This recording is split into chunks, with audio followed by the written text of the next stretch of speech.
Hi guys, it's Sophie. I have a teeny tiny May haul for you.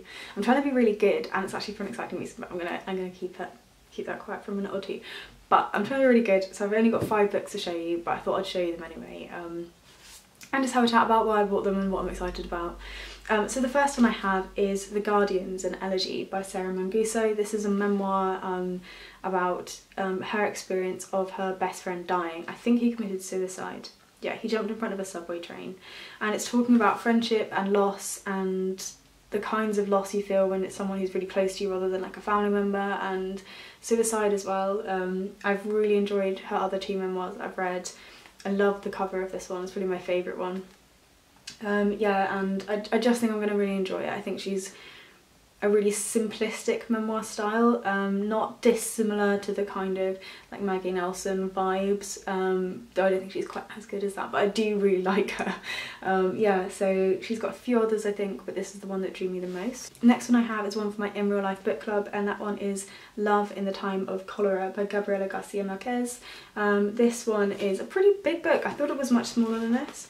Ooh, and I really don't know much about this at all other than it's Colombian. And yeah, I think it's a love story. I think it's a historical love story as well, but I'm not entirely sure. I really like the cover of this one. I've been unconvinced by I really like the duck egg colour on the spines, but unconvinced as to whether I prefer them to the whites. Actually, I quite like this one. So yeah, this one is a fairly chunky one for a book club at like 400 plus pages, but I'm excited for it, and I think we'll probably, you know, have something good to talk about for this one. We've done a few contemporaries recently and no classics, so our first kind of modern classic that we're going to get into. Next is another modern classic, and I don't think I've spoken about this one in a haul, but if I have, excuse me, and that one is Hangsaman by Shirley. This is based on a true life account of a woman who went missing from college. She is the daughter of a writer and a housewife, and her identity begins to kind of morph or change or something, and then she vanishes. So yeah, I hope I really like this one. I've heard some mixed things from other people, but I've been trying to get my hand on it for ages, just because I think I'm going to really like it, and I hopefully will be starting this one soon. It's quite a short book, but the text is teeny tiny, so yes, we shall see how I get on with her. This is my second Shirley Jackson. I've not read loads of her, so yeah, fingers crossed. Then I have both Flesh and Not by David Foster Wallace. Essay collections. I don't think I've read any of the essays in here yet. There's one called Fictional Futures and the Conspicuously Young. There's one about David Markson's Wittgenstein, what's it called? It was Wittgenstein's Mistress. There's one about Terminator 2, there's one about unappreciated novels, there's one about like math melodrama, so an eclectic mix of stuff to get into. I am eking out David Foster Wallace over time as to not to just run out immediately. But I don't know, I think this is a really nice addition as well, and it kind of matches the copy of Infinite Jest I have, which is the, people always ask me that, I think it's the like Millennium edition or something. Yeah, it's the one with the post-it notes all over it. Whenever I talk about it, it's linked down below with the ISBN. But yeah, it kind of matches that one, and I just really like his mind, so I'm really excited to read more David Foster Wallace again, and yeah, I'm saving some more of the novels for when I really need them, but the essays I think I can read and read again.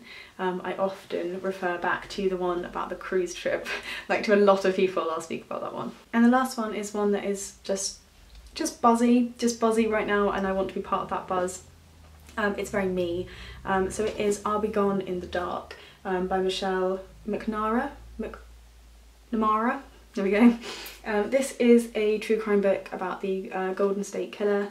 The original Night Stalker is what his other kind of tag is, and it happens just completely coincidentally that just after the publication of this book, the man was actually caught for the crimes in a really cool way.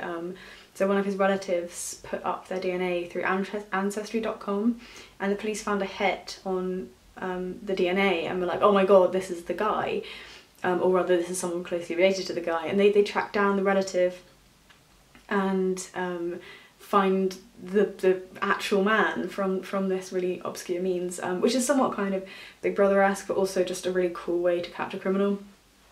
So I listen to a lot of true crime podcasts, so I've been listening about the case and all of those kind of things, and just thought, what a perfect timing to read and understand this man's mind. I'm going to be reading this one soon. I'm not waiting for this one. I literally went out and bought it today, found it in stock and just grabbed it. So yeah, and apparently it's like an all-in-one really compelling read, so I'm really excited for that one. Now, as I say, not a lot this month, but I'm quite happy with what I have, and I'm trying to keep on top of the books I'm buying and reading and not letting it build up so much, and keep adding in the round the world ones and all of those good things that keeps my TBR small. You guys know, if you've been here for a while, I am a very small TBR person. I like to be able to buy, read, put on my shelf. I don't like it sitting there. I had like 160 books or something back in 2014 on my TBR, and it just freaked me out.